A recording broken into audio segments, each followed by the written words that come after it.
My parents bought my sister a MacBook with my Black Friday savings, said she deserved it more. So I took back what was mine quietly. I'm a 19-year-old guy, and this happened just last year, during what I now call the worst holiday season of my life. I'd landed a seasonal job at a massive electronics chain. You know, the kind, bright fluorescent lights, the smell of cardboard and desperation, aisles packed with people clawing over TVs and tablets like their lives depended on it. Black Friday was hell. 12-hour shifts on my feet, barely any breaks, my back screaming every night when I got home. I'd come home drenched in sweat, sometimes with scratches on my arms from irate customers. People turned into animals over $50 discounts. But I kept telling myself it was worth it. I was saving every cent. My laptop had been dying a slow, choking death for months. I needed something reliable, not just for school, but for a few freelance gigs I'd been picking up on the side.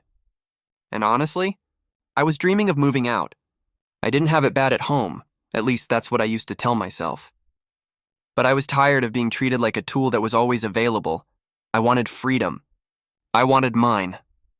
When my paycheck hit, just under $900, I nearly cried.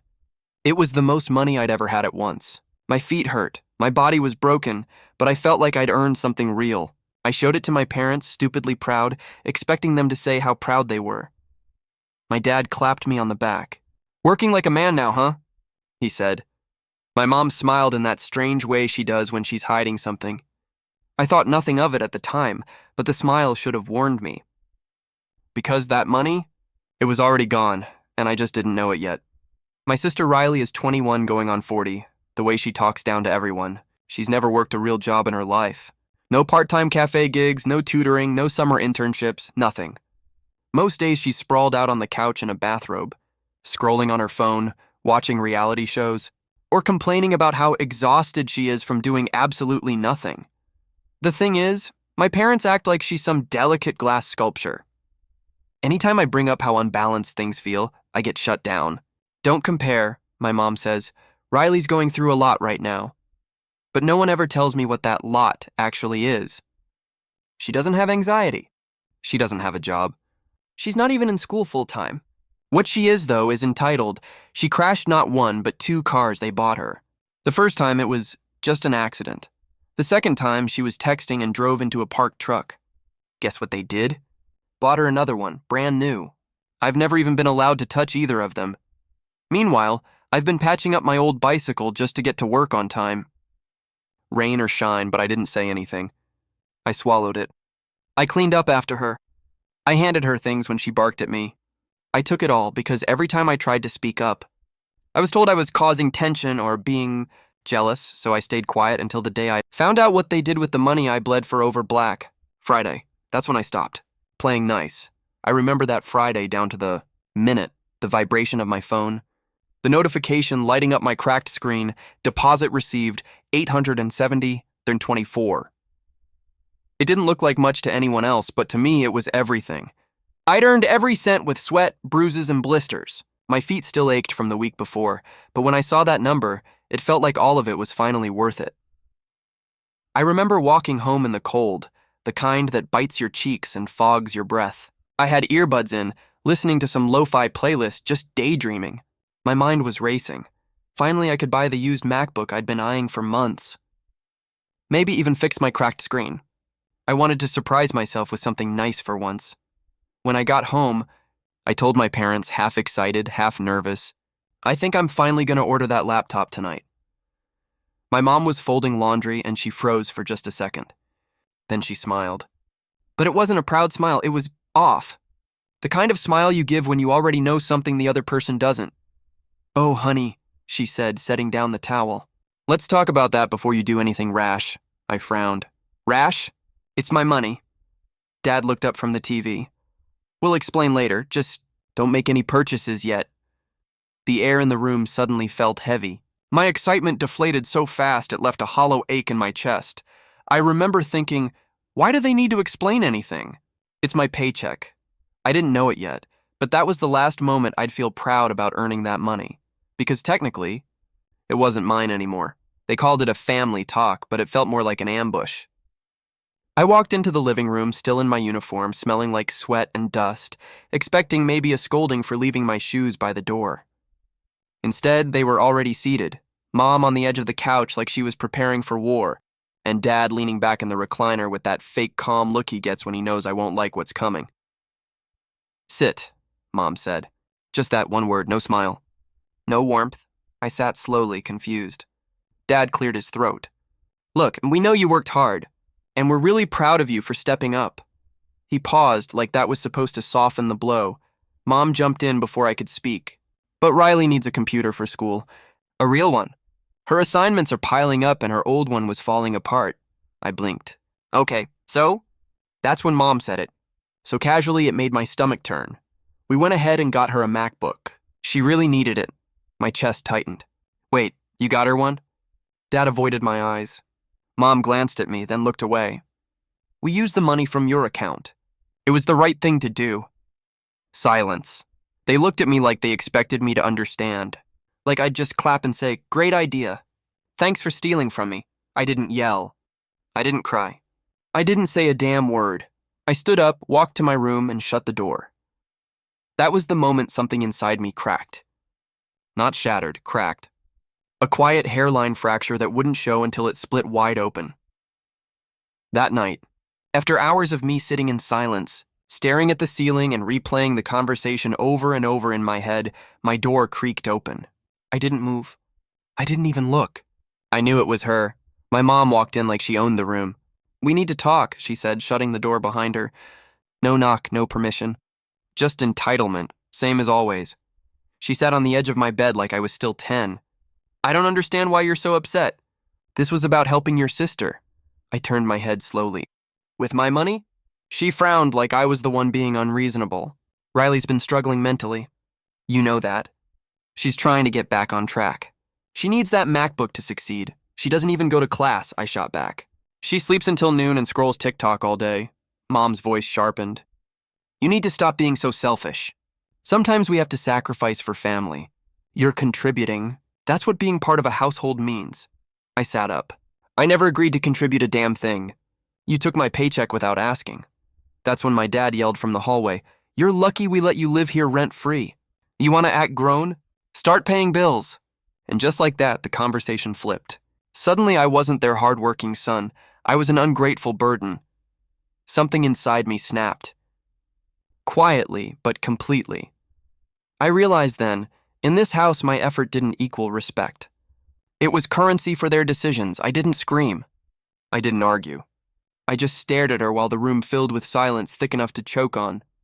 And in that silence, I made a decision I knew I couldn't come back from. The one thing my parents never bothered to learn about me was that I keep my real plans quiet. What they didn't know, what no one knew, was that I had a second bank account, one they couldn't touch.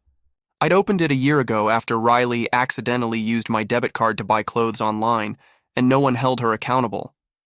Since then, I started funneling tips and small freelance payments into that hidden account. Birthday money, cash from tutoring, bits and pieces tucked away like seeds underground. The $870 they stole? That wasn't all I had. Not even close, so when they took it, I didn't explode. I didn't throw anything or scream about betrayal. I let them believe they'd broken me. I sulked around the house, ate quietly, kept my eyes low. Mom thought I was processing and even praised me for being mature about it. Inside, I was on fire, but I wasn't going to fight. Fire with fire. No. I was going to be precise. Because if they could justify taking from me without asking, if they could claim it was all in the name of family, then I could take something back, without asking, quietly. That week, I started laying the groundwork. I found Riley's MacBook receipt stuffed inside a drawer. I memorized the specs, the serial number, everything. I watched how often she used it, where she kept it, and how carelessly she treated it like it was disposable. The anger in me didn't boil over. It crystallized, cold, sharp, focused, and I knew then, I wasn't just going to get even. I was going to get mine, on my terms. A few days after the MacBook stunt, I was in the garage trying to clear my head. The garage was my safe zone, a dusty, cluttered mess that somehow gave me space to breathe. I started going through old boxes, partly to distract myself, partly to find a couple of games I wanted to sell for extra cash. That's when I noticed it. One of my labeled crates was half empty. The one where I kept my old PlayStation games and collector editions. At first, I thought maybe I moved them. But as I kept checking, my guitar case? Gone. A shoebox with my Jordans from sophomore year? Empty. I stood frozen, feeling this slow, creeping sense of violation crawl over my skin. I stormed inside and found Riley in the kitchen sipping on a smoothie like life was a spa day. "Where are my games?" I asked, trying to stay calm. She didn't even flinch. Just looked me dead in the eye and said, "You weren't using them." My blood went cold. "You sold them?" She shrugged, smug as hell. "Times are tough. I needed cash." Mom and Dad knew. I don't know what made me more sick, that she'd done it or that they let her. When I confronted my mom, she looked annoyed. Not guilty. Not shocked, annoyed. It was to help her get by, she said, like it was no big deal. "You're always so attached to things. Let it go, let it go." They'd crossed the line before, but this wasn't a line anymore. It was a canyon. That was the moment something shifted in me for good. I wasn't the helper anymore. I wasn't the peacekeeper. I was done playing nice. If they were going to treat me like a resource to be drained, then I'd become a shadow they couldn't track. No more emotional appeals. No more trying to be heard. I created a fake Gmail account, evan.kraus23, and a burner Facebook profile with a few college student photos pulled from free stock sites. Made it look like a broke sophomore looking to offload some gear before finals. Then, I listed her MacBook. The one they bought with my Black Friday blood money. I copied all the exact specs from the receipt I'd found. Same serial number, same model, perfect condition. Priced it just low enough to move fast, but not suspiciously cheap. I just needed the device. So one evening, I walked into her room with fake casual energy and asked, "Hey, can I borrow your MacBook for a class project?" My Chromebook's too slow for the video editor. She barely looked up from her phone. "Whatever. Just don't mess it up." I walked out of that room feeling like I was carrying a live bomb. In my bedroom, I backed up all her files to a flash drive. Yes, even her trashy Wattpad drafts and half-written resumes.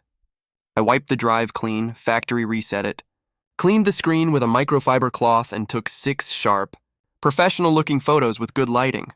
Then I logged back into Evan and posted it. My hands were shaking. Not from guilt, but from adrenaline. It felt like war now. Not a family disagreement. Not sibling rivalry. War. And I wasn't just going to win. I was going to walk away with everything they thought they took from me. The buyer messaged me the next morning. Her name was Kayla. She said she was a nursing student at the local university and desperately needed a good laptop for her finals. She was polite, quick, and didn't haggle on the price. Just wanted to know it worked well. I arranged the meetup at the public library parking lot near campus, somewhere with security cameras and lots of foot traffic. No chance of anything sketchy. I wore a hoodie, mask, and hat. I used gloves when I handled the MacBook, even wiped it one last time, just in case. She arrived in a small white sedan, got out with a stack of nursing textbooks in her passenger seat. She smiled, tested the MacBook for 2 minutes, then handed me a thick envelope, 12 crisp $100 bills. "Thank you so much," she said. "You just saved my semester." I nodded and walked away without a word. Didn't even look back. On the way home, I tossed the burner SIM into a sewer grate and deleted the fake Facebook account. The money went into my secret account immediately. No names. No traces. Riley got home that night with Starbucks in one hand and her phone in the other. She walked around casually for a few minutes, then I heard her open her door. 5 seconds later, "Mom? Where's my MacBook?" I stayed in the kitchen, biting down on a smile. She came stomping down the hallway. "Did you move my laptop?" I looked up from my cereal. "What?" "No, maybe you left it at Jessica's?" The look on her face was pure panic. She turned white. That sound? That silence right after confusion meets fear? It was the most beautiful thing I'd heard in years. For 3 straight days, our house was chaos. They turned over couch cushions, yanked clothes out of drawers, emptied closets. Even the attic wasn't safe. It was like a tornado had touched down in every room, but this one came with yelling. Loud, frantic, desperate yelling. Dad barked orders like a drill sergeant. Check the laundry room again. Did someone move it into the garage? Mom cried every night, muttering things like, how could someone do this to their own family? Like someone had died. Riley, though? She spiraled. Full-blown tantrums. Screaming, sobbing, slamming doors, blaming everyone. At one point, she even accused the cleaning lady of stealing it. We haven't had a cleaning lady in over 2 years. And me? I played dumb like a pro. I walked around the house with a flashlight, checked under beds, lifted sofa cushions. I nodded sympathetically while Riley hyperventilated on the stairs. We'll find it, I kept saying. Don't worry, I was the calm one, the dependable one, again. But at night, behind the locked door of my bedroom, I was something else. I counted the cash twice, then used part of it to order my own laptop. Not a top-of-the-line MacBook, but sleek, fast, and fully mine. I even ordered a small locking storage trunk, one with a hidden compartment and reinforced steel. It wasn't just about the computer. It wasn't about tech. It was about taking something back they thought they could strip from me without consequence, my dignity. They had torn the house apart, but the real mess was already inside them. The real theft wasn't the laptop, it was every time they made me feel small and told me I was selfish for wanting basic respect, and they hadn't even begun to realize how much more they were about to lose. It was a stupid mistake. I should have thrown it out. The empty MacBook box. I'd used it to store some tools and charging cables under my bed. I figured no one would go digging that deep, especially after 3 days of tearing the house apart. But I underestimated just how desperate they were to pin the blame somewhere. Riley found it first. I was in the kitchen making toast when I heard the shriek. Are you kidding me? I didn't even have time to turn before she came stomping down the hallway, holding the box above her head like it was a smoking gun. You stole it! You sold my laptop, you psycho! I didn't flinch. I just stared. Mom came rushing in, grabbing the box from her hands like it was a newborn. Why would this be under your bed, huh? She asked, eyes wide, voice trembling. I used it for storage, I said, calm as stone. It's just an empty box, but they didn't hear me. Dad walked in last, silent, slow, his fists clenched. He looked at the box, then at me, and without warning, punched the wall just inches from my head. The whole room went still. Riley started crying. Mom started crying. Everyone yelling, everyone hurtling their pain at me like I was the one who wrecked their world. But I stood still. Not because I was brave. Because I was numb.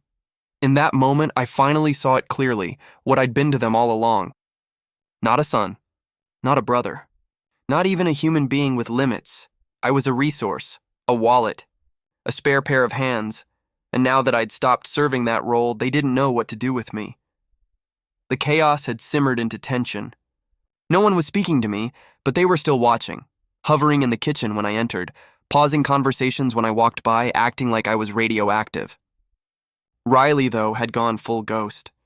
No screaming, no tantrums, just silent glares and slammed doors. She was still checking every drawer, every backpack, every closet like the laptop might magically reappear.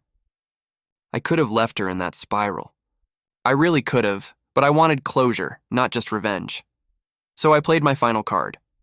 I used a VPN, a burner email, and a clean Wi-Fi signal from a coffee shop across town.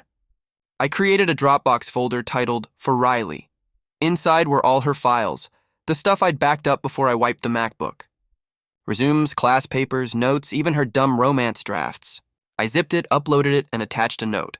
No greeting. No threats. Just fair trade.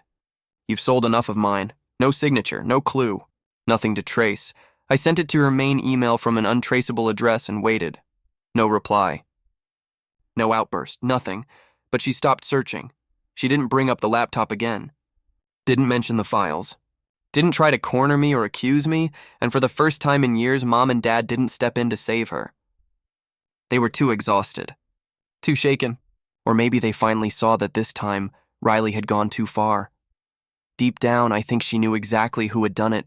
And even deeper, I think she knew she deserved it. That silence between us? It wasn't peace. It was the beginning of something they weren't used to. Boundaries. A few weeks later, something shifted, quietly, like a door clicking open in the dark. The freelance gig I'd been juggling on the side, the one I'd squeezed in after Black Friday shifts and late-night resentment, turned into something real. One of the clients I'd written for sent me an email. They were impressed. They had more work, and they wanted to bring me on in a part-time capacity, with the option to go full-time if things worked out. Fully remote, consistent pay, enough to live off of. I stared at the offer letter for almost an hour, not because I was unsure, but because I finally felt like I could breathe. For once, I wasn't waiting for someone else to approve of me. I waited a few days before telling my parents. Sat them down at the kitchen table, the same one where they'd once justified stealing my money, and told them I'd be moving out in a month or two. They laughed. Like, actually laughed. "Moving out where?" Dad said. "You've got bills, groceries, rent. Real life isn't as easy as you think."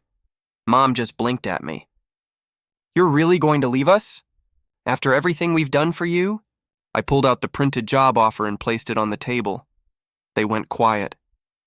I leaned back and said, "Exactly because of what you've done." No yelling. No guilt trip, just truth. It wasn't a power move. It wasn't revenge. It was me finally choosing myself, and for the first time, I watched them sit in silence while I stood, unshaken, already halfway out the door in my mind. The air in the house turned stale the second I started packing. Riley avoided me completely, wouldn't look me in the eye, wouldn't speak. She just floated around the house like a ghost, headphones always in, door always shut. Dad took it a step further. Radio silence, no eye contact, no grunts, just this wall of cold nothingness that followed me from room to room. Mom, though?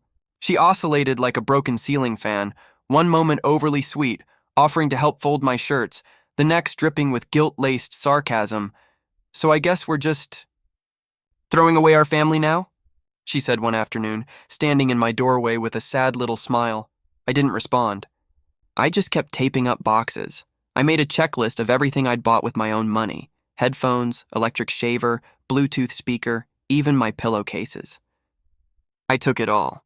Down to the $5 phone charger I picked up last year. Every piece of me that was mine. I took it, because they'd taken enough. The final day, I loaded the last box into the back of my friend Mateo's car.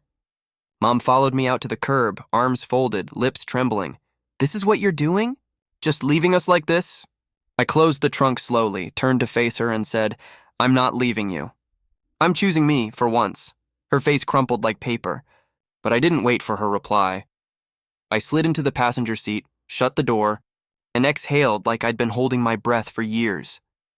We pulled away, and for the first time, the house didn't feel like home anymore.